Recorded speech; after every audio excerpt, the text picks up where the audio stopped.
hanya dengan Rp15.000 per bulan, Anda telah turut berpartisipasi dalam menyebarkan dakwah bersama Tarbiyah Sunnah. Barakallahu fikum. Bismillahirrahmanirrahim. Assalamualaikum warahmatullahi wabarakatuh. Alhamdulillah wassalatu wassalamu ala Rasulillah Muhammad ibn Abdullah wa ala alihi wa ashabihi wa mawalah wa man tabi'ahum bi ihsanin ila yaumil qiyamah wa ba'd. Para pendengar radio Tarbiyah Sunnah Bandung, juga radio-radio lain yang ikut gabung, para pemirsa Persada TV, Niaga TV, dan juga TV-TV lain, para netizen melalui akun manapun di mana saja Anda berada. Alhamdulillah, kembali kita berjumpa melanjutkan kajian kitab Al-Usulus Tsalatsa. Pertemuan yang lalu kita sudah menerangkan bahwa para nabi atau para rasul diutus untuk mentauhidkan Allah. Sebagaimana surah An-Nahl 36 menyatakan, walaqad ba'atsna fi kulli ummatin rasulan an i'budullaha wajtanibut taghut. Sungguh kami telah mengutus kepada setiap umat seorang rasul yang menyerukan, sembahlah oleh kalian Allah dan jauhi taghut. Jadi Allah mewajibkan seluruh hambanya untuk mengesahkan Allah dalam hal ibadah dan kufur kepada taghut. Wa may yakfur billah wa may yakfur bit-taghut wa yu'min billah faqad istamsaka bil urwatil wuthqa. Siapa orang yang kufur kepada taghut dan iman kepada Allah, maka sungguh dia telah berpegang teguh kepada tali Allah yang kuat. Dan inilah hakikat dari tauhid. La ilaha itu kufur kepada taghut. Tidak ada ilah, tidak ada sesembahan. Tidak ada makhluk yang boleh disembah illallah, kecuali Allah. Ini iman kepada Allah. Fama yakfur bit-taghut wa yu'min billah. Siapa yang kufur kepada taghut dan iman kepada Allah. Inilah inti dari kalimat tauhid. Faqad istamsaka bil urwatil wuthqa, maka sungguh dia telah berpegang teguh kepada tali Allah yang kuat. Al urwatul wuthqa itu la ilaha illallah. Siapa yang kufur kepada taghut dan iman kepada Allah, berarti dia sudah berpegang teguh kepada kalimat tauhid la ilaha illallah. Lalu apakah taghut itu? Berkata Imam Ibn Qayyim rahimahullahu ta'ala, at-taghut ma tajawazu bihil abdu haddahu min ma'budin au matbu'in au muta'in. Kata Imam Ibn Qayyim, taghut adalah apa saja yang seorang hamba berlebih-lebihan atau melewati batas dalam hal tersebut, baik sesuatu itu yang disembah atau yang diikuti atau yang ditaati. Jadi maksud dari ucapan Al-Imam Ibn Qayyim, wa aftaradallahu ala jami'il ibad al-kufru bit-taghut wal imanu billah, Allah telah menyuruh atau mewajibkan hamba-hamba untuk kufur kepada taghut dan iman kepada Allah. Maknanya bahwa tauhid tidaklah sempurna kecuali dengan dua hal. Pertama, beribadah kepada Allah semata-mata, dan yang kedua, menjauhi taghut, kufur kepada taghut. Adapun makna taghut, taghut itu mushtaq atau kata-kata bentukan dari tughyan. Tughyan berasal dari kata tagha, Dan itu maknanya adalah segala sesuatu yang melewati batas. Allah berfirman dalam surah Al-Haqqah ayat yang ke-11, Inna lamma taghal ma'u hamalnakum fil jariyah. Inna sesungguhnya kami lamma taghal ma'u ketika air menjadi taghut. Makna air menjadi taghut itu artinya debit air melebihi batas kewajaran, batas yang biasa. Menjadi banjir bandang, menjadi bah yang tak terkira. Hamalnakum fil jariyah, maka kami bawa kalian ke atas perahu. Ini kasus atau peristiwa ketika Nabi Nuh alaihissalatu wassalam diperintahkan oleh Allah Azza wa Jalla membuat perahu. Karena Allah akan mendatangkan air yang melebihi batas kewajaran. Dari segi debitnya, dari segi jumlahnya. Ketika air itu sudah melebihi batas kewajaran dari aspek volumenya, arusnya, debitnya, Allah menyatakan inna lamma taghal ma'u hamalnakum fil jariyah. Sesungguhnya kami ketika air itu sudah melewati batas kewajaran, jadi menjadi air bah, menjadi air banjir bandang atau seperti tsunami yang merendam segala sesuatu sampai ke puncak gunung. Hamalnakum fil jariyah, kami bawa kalian semua ke atas perahu. Itu makna taghut secara bahasa. Adapun secara istilah, definisi taghut yang terbaik adalah seperti yang dikemukakan oleh Imam Ibnu Qayyim, kullu ma tajawaza bihil abdu haddahu min ma'budin au matbu'in au muta'in. Segala sesuatu yang diibadati, yang diikuti atau yang ditaati secara berlebih-lebihan, melewati batas. Yang dimaksud 3 poin ini, baik yang diibadati ataupun yang diikuti ataupun yang ditaati, maksudnya selain makhluk-makhluk yang soleh, wa huwa radin, dan dia ridho disembah atau ditaati secara berlebihan atau diikuti secara berlebihan. Adapun makhluk yang soleh yang diibadati seperti para malaikat, ada yang beribadah kepada malaikat. Seperti sebagian nabi, ada yang beribadah kepada sebagian nabi. Beribadah kepada Nabi Isa, beribadah kepada Nabi Uzair, bahkan kepada Nabi Muhammad SAW. Banyak yang menyembah. Maka para nabi tersebut atau mungkin para wali Allah, orang-orang solihin, ada yang disembah kuburannya, ruhnya, maka mereka bukanlah taghut karena mereka pasti tidak ridho untuk disembah. Tak ada malaikat yang ridho dan senang disembah. Tak ada para nabi, para rasul, para wali Allah, kekasih Allah, orang-orang soleh yang ridho untuk disembah, yang senang untuk disembah, maka mereka itu bukanlah taghut. Adapun berhala-berhala yang disembah selain Allah, maka mereka taghut. Ulama-ulama su, ulama-ulama jahat yang disebutkan wa ulama usu alladzina yad'una ila ad-dhalali wal kufri au yad'una ila al-bid'ah au ila tahlili ma harramallah au tahrimi ma ahalallahu tawaghid.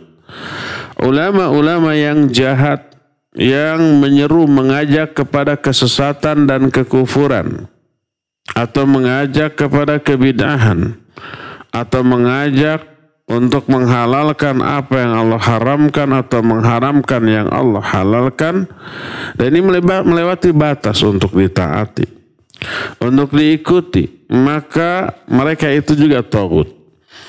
Demikian juga orang-orang yang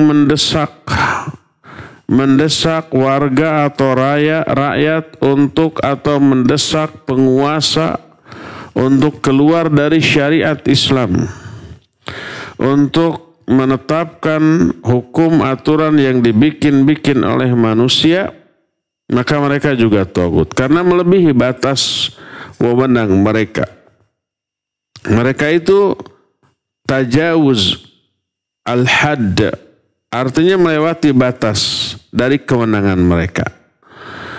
Karena apa? Karena batasan seorang alim, seorang ulama hanya boleh diikuti selama ulama itu berpegang teguh kepada apa yang diwariskan, ajaran yang diwariskan oleh para nabi, para rasul. Sebab para ulama hakikatnya adalah ahli waris para nabi. Sebagaimana sabda Nabi SAW, innal ulama warathatul anbiya, wa innal anbiya lam yuwarithu dinaran wala dirhaman, wa innama warathul ilma, faman akhadhahu akhadha bihadin wafir. Sesungguhnya para ulama adalah ahli waris para nabi. Sedangkan para nabi tidak mewariskan dinar ataupun dirham, tidak mewariskan harta kekayaan. Yang mereka wariskan hanyalah ilmu. Maka siapa orang yang memperoleh ilmu yang banyak, berarti dia telah memperoleh bagian yang banyak dari warisan para nabi. Para nabi mewariskan ajaran kepada umatnya baik berupa ilmu, amalan, serta akhlak, dakwah, dan ta'lim. Maka ketika seorang ulama yang berilmu melebihi batas dalam hal dakwah yang mereka lakukan, harusnya mengajak ibadah kepada Allah, malah mengajak untuk menjauhi Allah kepada kekufuran, harusnya mengajak kepada sunnah Nabi SAW. Ini malah mengajak kepada kebidahan. Harusnya mengajak kepada kebaikan, ini malah kepada keburukan. Harusnya mengajak untuk mengikuti ajaran Allah, malah mengajak untuk mengikuti kepentingan pribadinya. Maka saat itu dia sudah melebihi batas-batas wewenang bagi dirinya, maka dia saat itu disebut dengan sebutan taghut. Maka semua orang yang diikuti secara berlebihan, termasuk mengikuti dalam hal keburukannya, mengikuti dalam hal kesesatannya, mengikuti dalam hal penyimpangannya, maka itulah taghut. Orang yang diikutinya taghut dan dia ridho seperti itu. Adapun ucapan Imam Ibnu Qayyim au muta'in, atau yang ditaati secara berlebihan. Kalau yang diikuti adalah ajarannya seperti para ulamanya. Kalau yang ditaati karena kekuasaan yang dimilikinya. Maknanya adalah para umara, para penguasa yang harus ditaati secara syar'i atau secara qadari. Secara syar'i karena dia menerapkan hukum Allah, maka wajib untuk ditaati secara syar'i. Secara qadari karena dia menerapkan hukum yang dibikin oleh manusia tetapi dalam kemaslahatan, dalam kebaikan. Dia wajib ditaati dalam hal kebenarannya.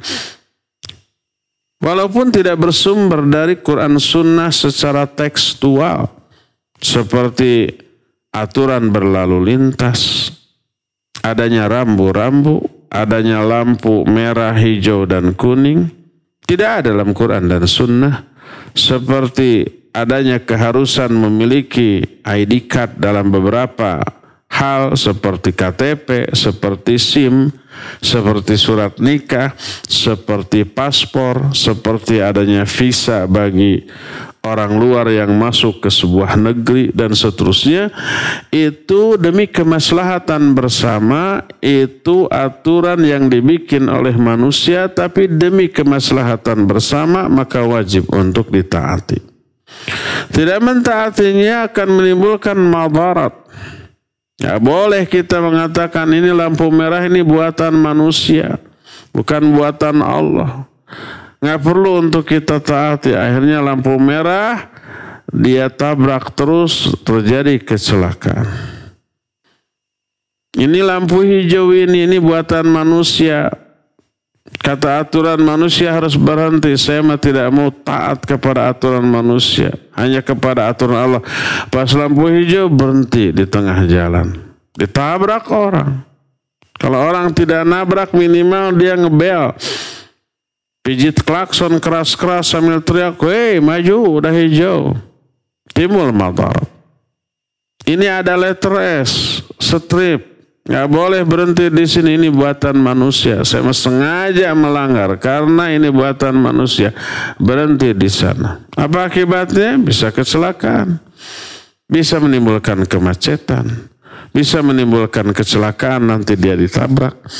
Biasanya letter S dipasang di tempat-tempat yang apabila berhenti di sana bisa berbahaya. Mungkin ketabrak, mungkin menimbulkan kemacetan. Intinya menimbulkan madarat. Maka tidak boleh kita melanggar walaupun itu buatan manusia tapi dengan kemaslahatan, demi kemaslahatan.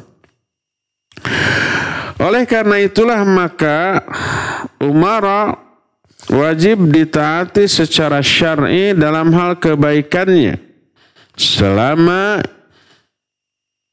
apa yang ditetapkannya tidak bertolak belakang dengan syariat Allah, dengan perintah Allah dan sunnah Rasulnya alaihi salatu wassalam. Maka ketika para umara atau penguasa menerapkan aturan yang melanggar syariat, maka tidak boleh ditaati. Maka saat itu umara menjadi taghut.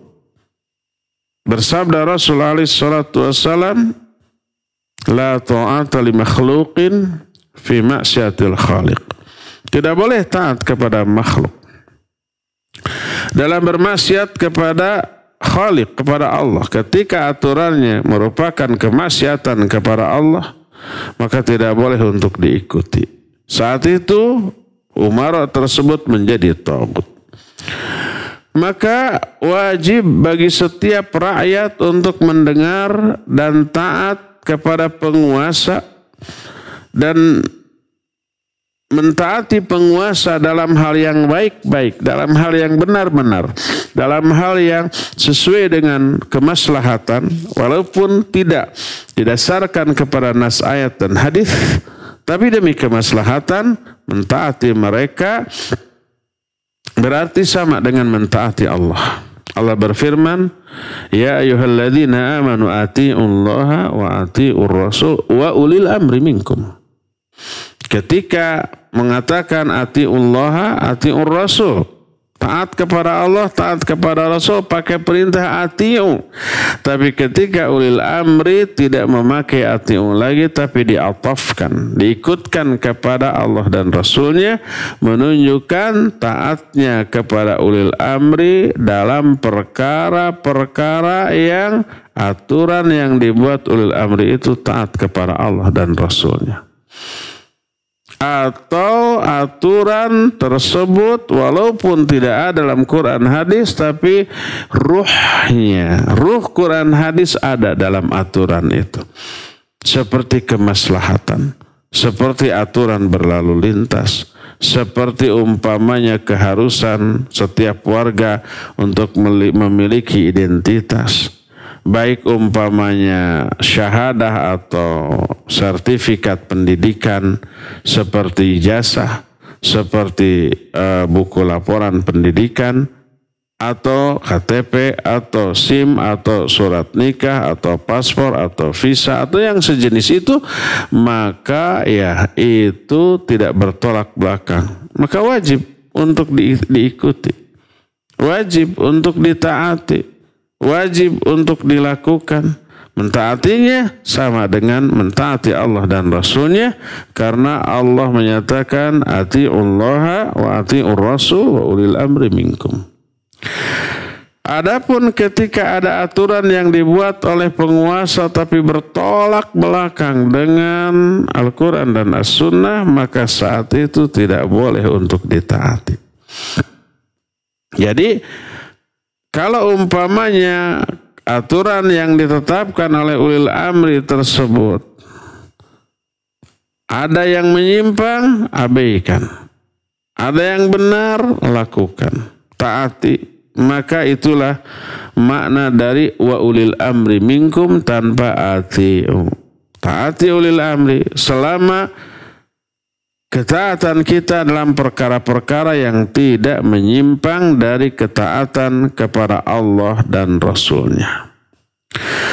Berdasarkan hal itulah maka berkata pensyarah Syekh Al-Utsaimin rahimahullah, walihada yanbaghi an nulahidha hina nunaffidu ma amara bihi waliul amri mimma tajibu ta'atuhu fihi annana fi dzalika nata'abbadu lillahi ta'ala wa nataqarrabu ilaihi bi ta'atihi hatta yakuna tanfiduna li hadzal amri qurbatan ila Allah azza wa jalla. Oleh karena itu yang harus kita perhatikan ketika kita melakukan apa yang diperintahkan oleh ulil amri yang wajib untuk kita taati, maka kita dalam hal itu meniatkan taatnya kita kepada ulil amri itu dalam rangka beribadah kepada Allah. Taqarrub, mendekatkan diri kepada Allah dalam bentuk mentaati ulil amri yang Allah perintahkan untuk ditaati dalam perkara-perkara yang ma'ruf. Sehingga ketaatan kita kepada umara, kepada penguasa, kepada ulil amri itu merupakan ibadah kita kepada Allah Azza wa Jalla. Wa innama yanbaghi lana an nulahidha dhalika lianna Allah Ta'ala yaqul ya ayyuhalladzina amanu atiullaha wa atiur rasul wa ulil amri minkum. Kenapa mentaati ulil amri merupakan ibadah kepada Allah? Karena Allah yang merintahkan. Allah yang menyuruh kita untuk berbuat demikian sebagaimana Al-Quran surah An-Nisa 59. Ya ayyuhalladzina amanu atiullaha wa atiur rasul wa ulil amri minkum. Hai orang-orang yang beriman, taati Allah, taati Rasul dan ulil amri di antara kalian. Ulil amri adalah orang-orang yang mengurus urusan dunia kalian.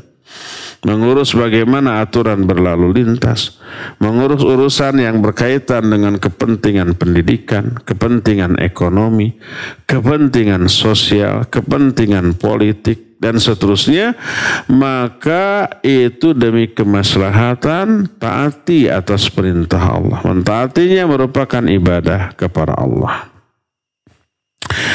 Itulah yang merupakan ketaatan kepada ulil amri secara syar'i. Selanjutnya berkata Syekh Al-Utsaimin rahimahullah, wa amma ta'atul umara qadaran fa innal umara idza kanu aqwiya fi sultanihim fa innan nas yuti'unahum biquwwati sultan wa illam yakun biwazi'il iman lianna ta'ata walil amri takunu biwazi'il iman wa hadhihi at-ta'atun nafi'ah an-nafi'atu liwalatil amr wan nafi'ah lin-nasi aidan wa qad takunu at-ta'a biwazi'i sultan bihaitsu yakunu qawiyan yakhsha an-nasu minhu wa yuhabunahu li'annahu yankilu biman khalafa amrah. Atau adapun mentaati ulil amri secara takdir. Karena para umara mereka memiliki power, memiliki kekuatan, memiliki wewenang, memiliki kekuasaan. Kalau manusia mentaati penguasa karena kekuasaannya, karena kekuatan yang dimilikinya, punya senjata, punya personal aparat baik TNI ataupun Polri kalau di kita, ya, maka mentaati ulil amri menjadi hal yang bermanfaat bagi kedua belah pihak. Kepada pemerintah atau penguasanya manfaat, kepada manusianya juga manfaat. Karena urusannya menjadi lancar dan tidak terkendala oleh apapun. Coba umpamanya kita naik motor tidak memiliki SIM, tidak memakai helm, tidak mengikuti aturan rambu. Ketahuan oleh polisi, dicegat, ditilang. Apakah ada madarat yang muncul? Ya, ada madarat. Apa madaratnya? Kepentingan orang itu terhalang. Karena harus ngurus urusan tilang dengan polisi, harus sidang, mungkin ditahan SIM, kalau nggak punya SIM ditahan motornya. Kalau umpamanya tidak punya helm, ditahan STNK-nya. Akhirnya dia tidak bisa menggunakan motor itu kembali di masa yang setelah itu. Madarat, mau kemana-mana susah. Harus pakai angkot, ya lama, ya macet, ya tidak bisa sekehendak kita. Mau pakai ojol atau taksi online, tekor. Biayanya terlalu tinggi. Maka timbul madarat, bukan manfaat. Jadi mentaati ulil amri ada manfaat bagi ulil amri itu sendiri dan bagi rakyat yang dipimpinnya. Kadang-kadang ada hukuman fisik apabila membahayakan banyak orang. Seperti umpamanya mungkin ya, kalau menabrak lampu merah kemudian ada orang yang tertabrak, motor, mobil atau bahkan orang. Ketika kita lampu merah di zebra cross ada yang nyebrang, kita maju terus tertabrak. Ada hukuman fisik? Ada. Itu tindakan pidana, mungkin bisa dipenjara, ya mungkin bisa dipenjara. Karena ketidaktaatan kita kepada aturan penguasa yang maslahat bagi kepentingan umum. Ya, ada hukuman fisik berupa mungkin dipenjara. Ada hukuman berupa denda, ya ganti rugi. Dan itu merupakan sebuah kerugian dan kemadaratan. Madarat bagi rakyat, madarat bagi aparat. Inilah penjelasan kita tentang ketaatan kepada ulil amri. Yang baik-baiknya wajib kita taati. Adapun yang menyimpang-menyimpangnya tidak boleh kita taati. Ketika ada ulil amri atau penguasa yang menerapkan aturan yang menyimpang, saat itu dia tagut dan kita tidak boleh untuk mentaati dalam perkara tersebut. Ya, inilah penjelasan tentang tagut walaupun hanya sepintas dan belum selesai. Nanti akan kita lanjutkan di pertemuan yang akan datang. Untuk sekarang cukup sampai di sini dan sebelum masuk ke sesi tanya jawab kita akan jeda dulu. Wassallallahu ala nabiyina Muhammadin wa ala alihi wa ashabihi wasallam. Mangga. Alhamdulillah, bismillahirrahmanirrahim. Ikhwatul iman azanallahu ayyakum, para pendengar dan juga pemirsa, kita masuki sesi tanya jawab. Bagi antum para pendengar dan juga pemirsa yang akan bertanya secara langsung kepada Al-Ustadz, silakan menghubungi kami di nomor telepon 02286862637 atau melalui pesan singkat di nomor 081122714676. Kami silakan di telepon 02286862637. Baik, sudah ada penelpon yang masuk, kita angkat. Halo. Assalamualaikum warahmatullahi wabarakatuh. Waalaikumsalam warahmatullahi wabarakatuh. Silakan Pak Mulyano. Siap. Saya mau bertanya mengenai tauhid. Ya, yang saya tanyakan mengenai dari surat An-Nisa ayat 59 itu harus mengikuti ulul amrin. Tapi ada sebagian kelompok harus menuju ke hukum Islam, tidak hukum pemerintahan. Sedangkan tadi disampaikan urusan pemerintah kita harus mengikuti al-qadar kemaslahatan. Tapi ada suatu organisasi massa harus hukum Islam yang diterapkan, itu bagaimana? Sekian, assalamualaikum warahmatullahi wabarakatuh. Waalaikumsalam warahmatullahi wabarakatuh. Pak Mulyono di Margahayu, barakallahu fiik. Ada sekelompok orang yang mengajak untuk menerapkan hukum Islam. Ini bagus apa baik? Bagus dan baik. Ya, tentu saja karena Islam itu agama yang paripurna, yang komprehensif, yang lengkap, mengatur seluruh aspek kehidupan, termasuk kehidupan berpolitik, termasuk dalam mengatur negara. Islam rinci dalam hal itu. Diterangkan oleh para ulama, kitab-kitab tentang hal itu banyak. Al-Ahkam As-Sultaniyah Sunan Imam Al-Mawardi menjelaskan bagaimana cara berpolitik, cara mengatur negara berdasarkan hukum Islam. Iya, itu bagus. Cita-citanya benar. Nah, sekarang mekanisme dan proses memperjuangkannya. Tidak boleh dengan cara yang menyimpang dari syariat Islam. Ingin mendagangkan syariat Islam tapi caranya menyimpang dari syariat Islam. Itu yang keliru. Itu yang salah. Beramar ma'ruf dengan cara yang tidak ma'ruf, bernahi mungkar dengan cara yang lebih mungkar. Tidak boleh. Berdasarkan hal itulah maka yang menjadi masalah bukan harus atau tidaknya kita menegakkan syariat Islam di dalam bernegara. Itu mah sesuatu yang tidak perlu diperdebatkan. Yang jadi masalah bagaimana cara memperjuangkannya. Apakah dengan cara membentuk sebuah kelompok, memperbesarnya, ketika sudah besar memberontak? Apakah dengan begitu? Kalau dengan begitu menyimpang dari syariat Islam dengan memberontak, dengan kudeta, dengan yang seperti itu, enggak. Dengan apa tuh? Dengan dakwah. Jadi keberhasilan dakwah akan berdampak pada seluruh aspek. Kalau umpamanya rakyat yang kita dakwahi ya menerima dakwah ini, lalu mereka menerapkan dalam seluruh aspek kehidupan, dalam kehidupan ekonomi, mereka menerapkan syariat Islam.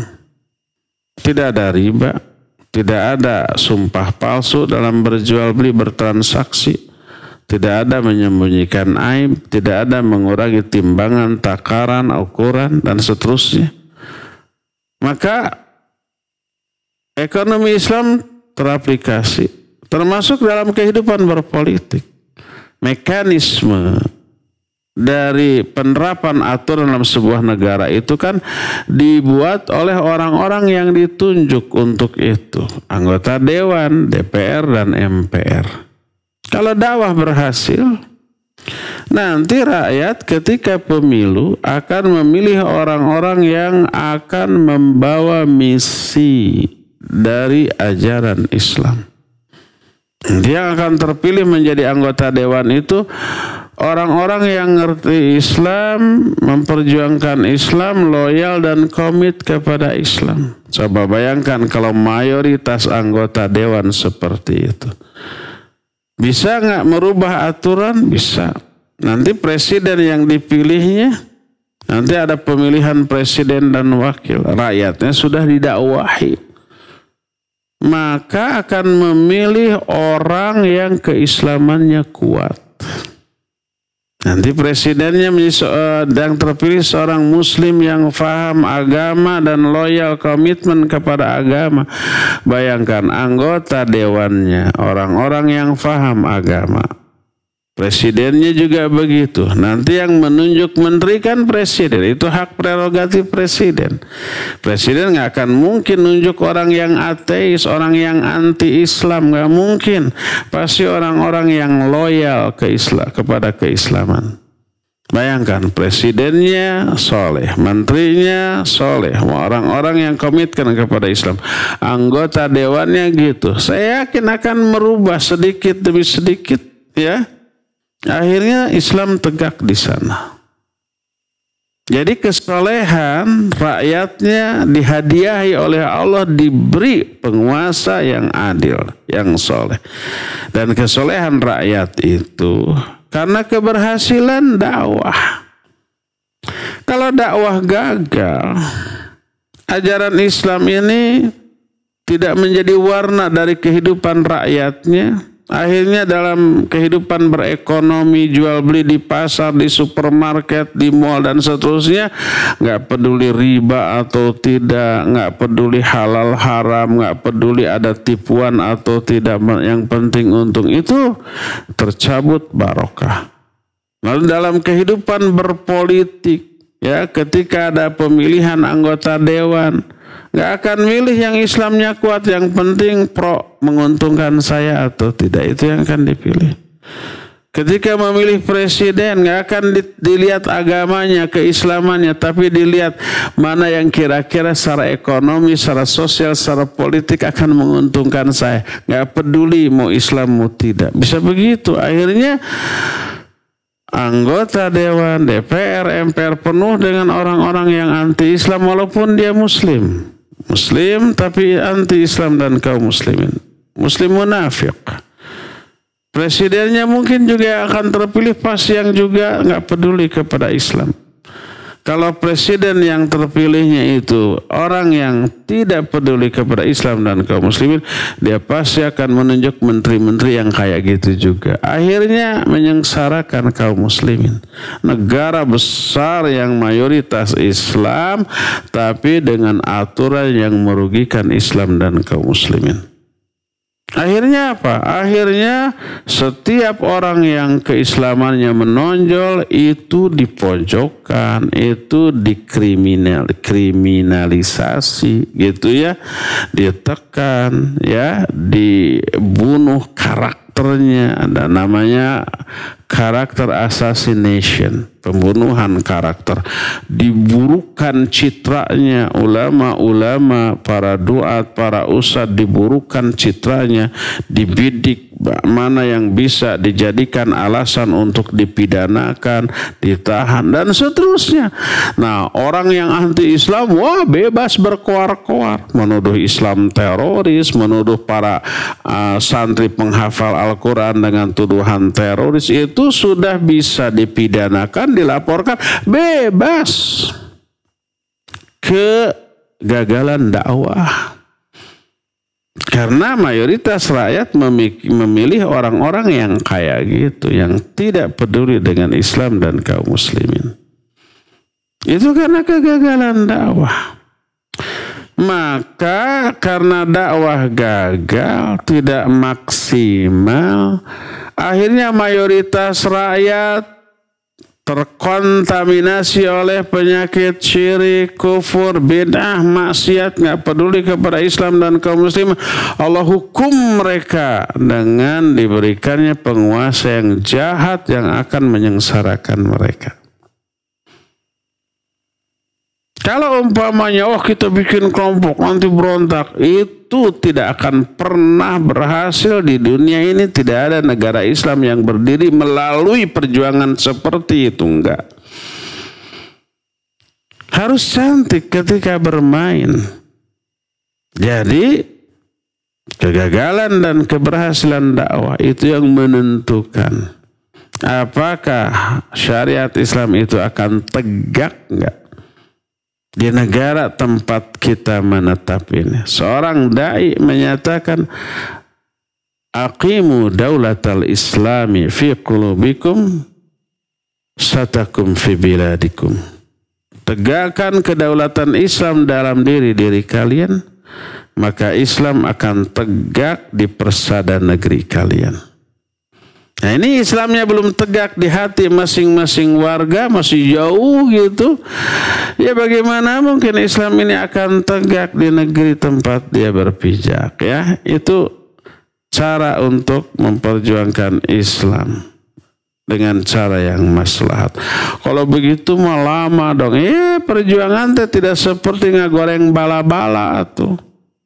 Saat itu dibikin adonannya ya, tarigunya, ya, kolnya, wortelnya, bumbu-bumbunya, kasih air, dikocek-kocek, digoreng.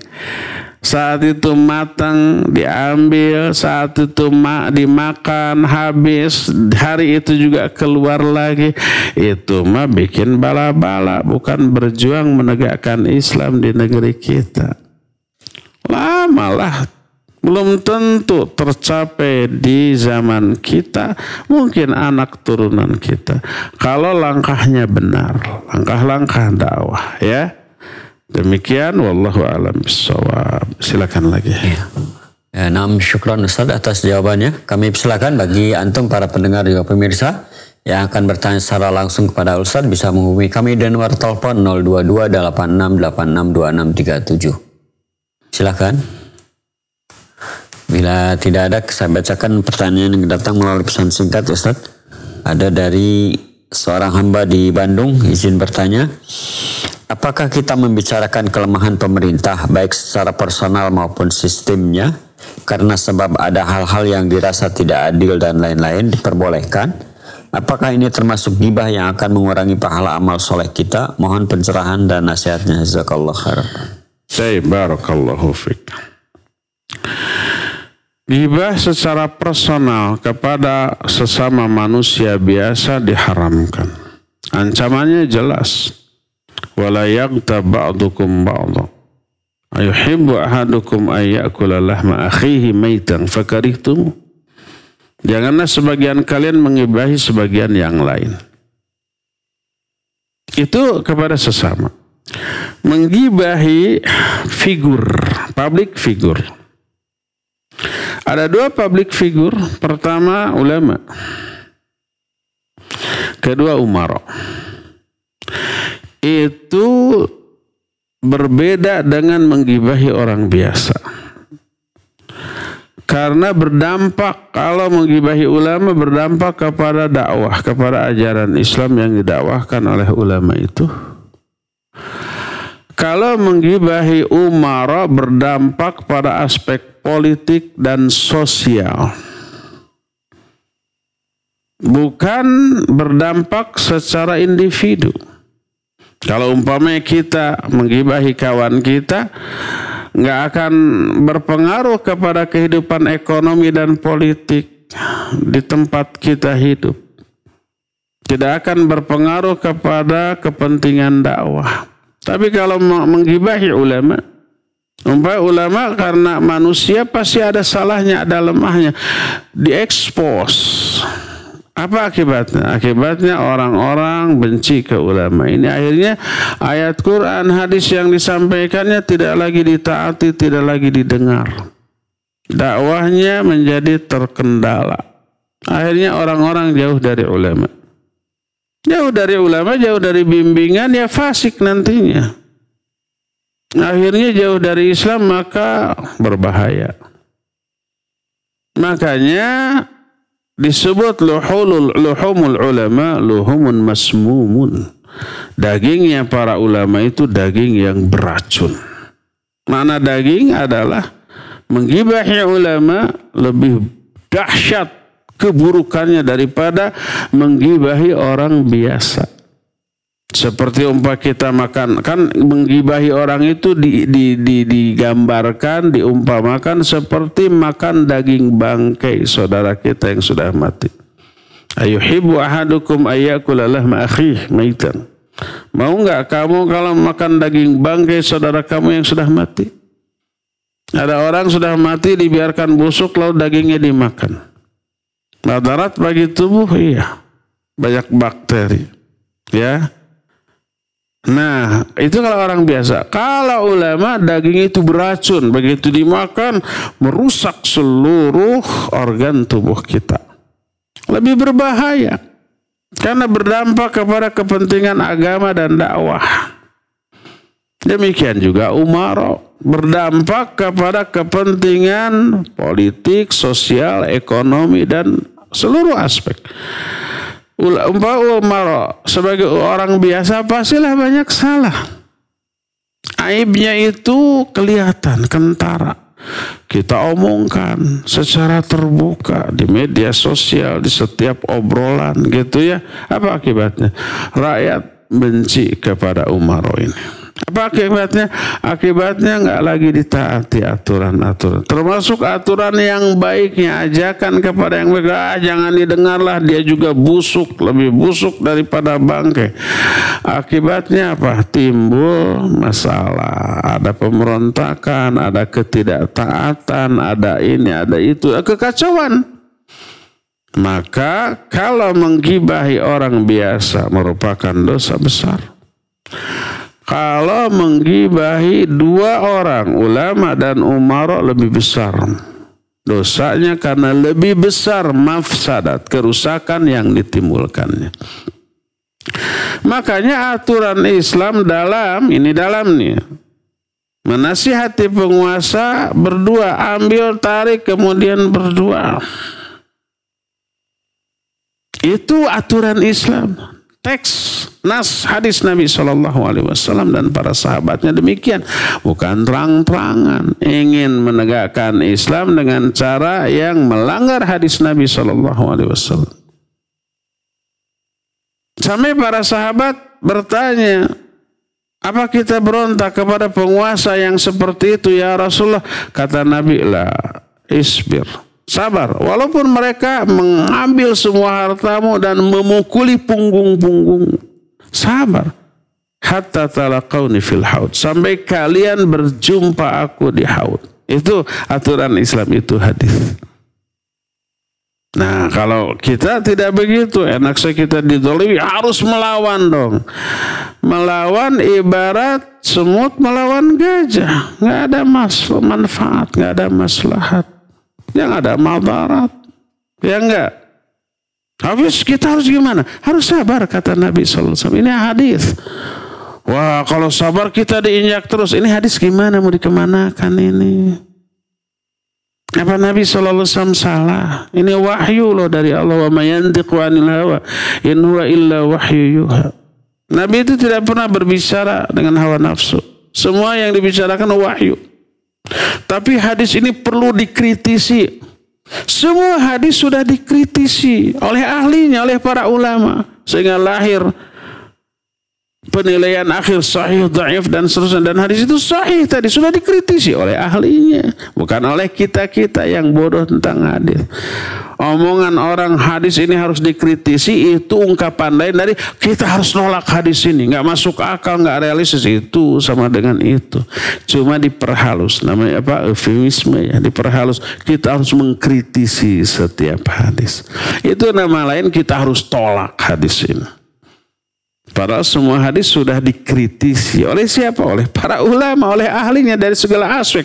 Aspek sanadnya, aspek rawinya, aspek matannya, semuanya sudah dikritisi oleh ahlinya. Sehingga lahir kesimpulan akhir tentang satu hadis ini sahih, dhaif, palsu, kayak gitu tuh.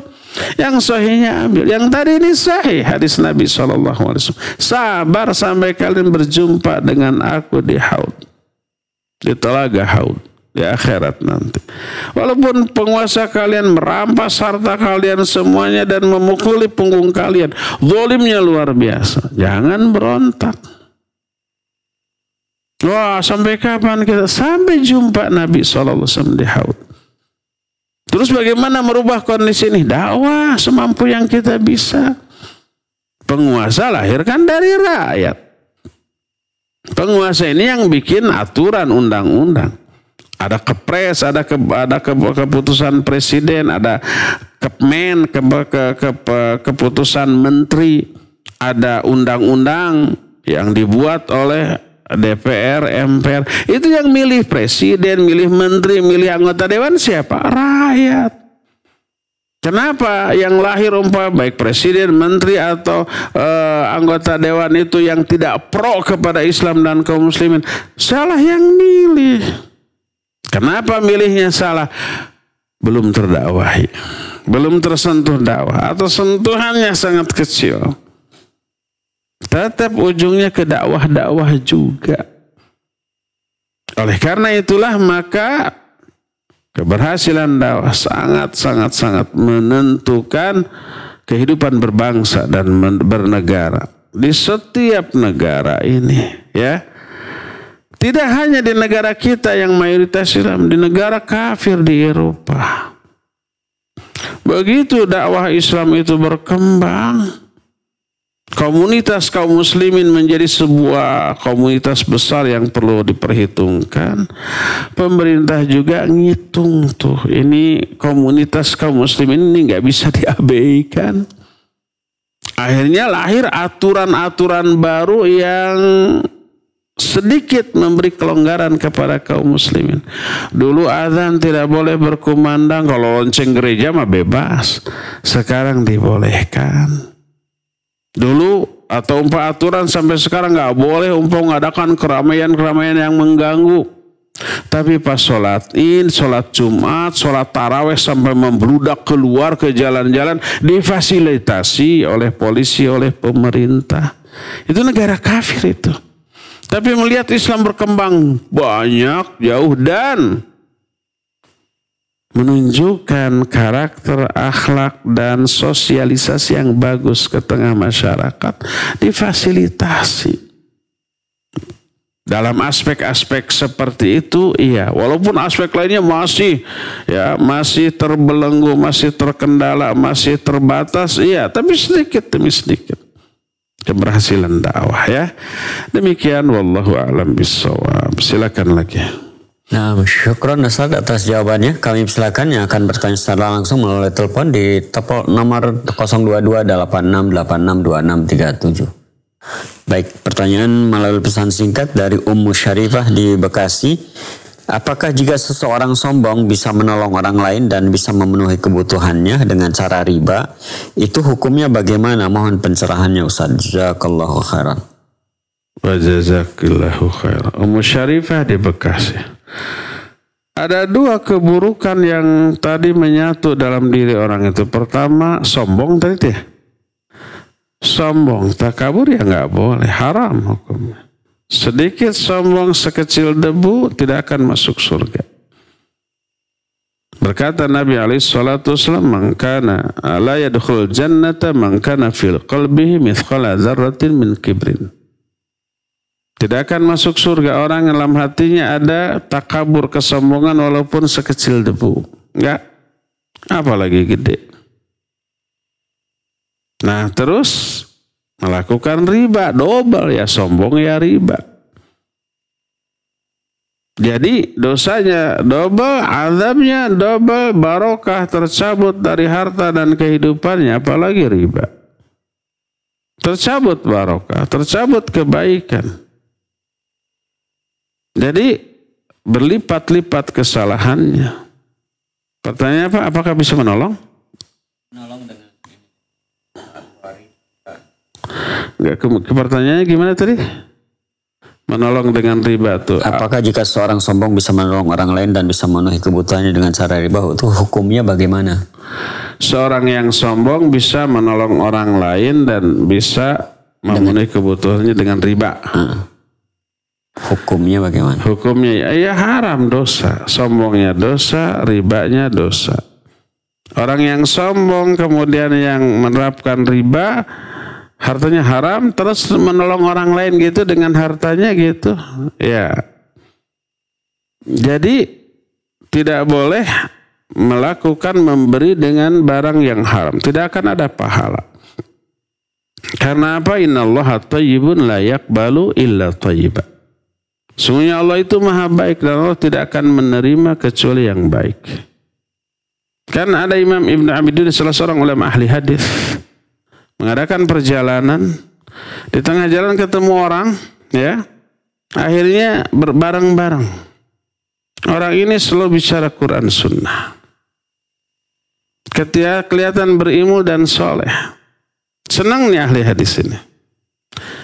Di tengah jalan berpapasan dengan seorang anak.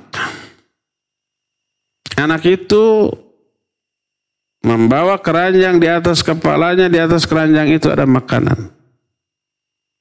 Sepintas terlihat orang tadi ngambil makanan itu tanpa sepengetahuan si anak.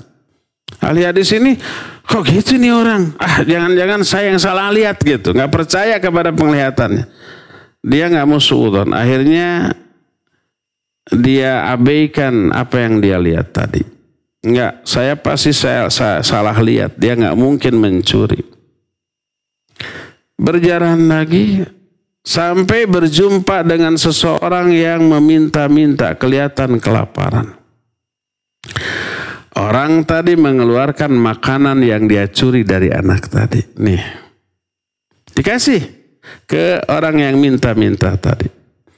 Yakinlah ahli hadis ini bahwa orang tadi itu mencuri. Lalu ditegur, kenapa? Dia bilang, ketika saya mencuri, saya dapat 1 dosa. Dan ketika saya sodakohkan, saya dapat 10 pahala. Saya untung 9 pahala. Kalau dia membacakan ayat, man ja'a bil hasanah falahu asyru amsalihha wa man ja'a bis sayyi'ah fala yujza illa mithlaha. Siapa orang yang melakukan satu kebaikan, dia akan dapat 10 kali lipat pahala. Dan siapa orang yang melakukan keburukan, dia tidak akan dibalas kecuali dengan 1 dosa. Ketika saya nyuri, saya 1 dosa. Ketika saya sedekah, saya 10 pahala. Dapat untung 9 pahala. Apa kata ulama ahli hadis?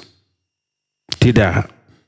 Ketika kamu mencuri, kamu dapat 1 dosa. Dan ketika hasil curianmu itu kamu sedekahkan, kamu nggak dapat apa-apa. Sedekah kamu itu mardud, ditolak. Karena Allah menyatakan, karena Rasul sallallahu alaihi wasallam menyatakan, innallaha thayyibun la yaqbalu illa thayyiba. Allah itu maha baik dan tidak akan menerima kecuali dari yang baik. Sedekah dari yang barang haram ya tidak akan diterima. Sedekah menolong orang dari hasil riba. Hasil ribanya haram dipakai disedekahkan, Allah akan tolak. Maknanya tidak dapat pahala dari sedekah yang diambil dari barang yang haram. Ya, demikian cukup sampai di sini, waktunya sudah habis. Insyaallah lanjutan dari bahasan kitab ini akan kita teruskan di hari Senin yang akan datang. Nanti kita jumpa lagi kira-kira jam 8 untuk melanjutkan bahasan kitab Ad-Da'wah Da'wah ya. Subhanakallahum bihamdika asyhadu an la ilaha illa anta astaghfiruka wa atubu ilaik. Walhamdulillahirabbil alamin. Wassalamualaikum warahmatullahi wabarakatuh.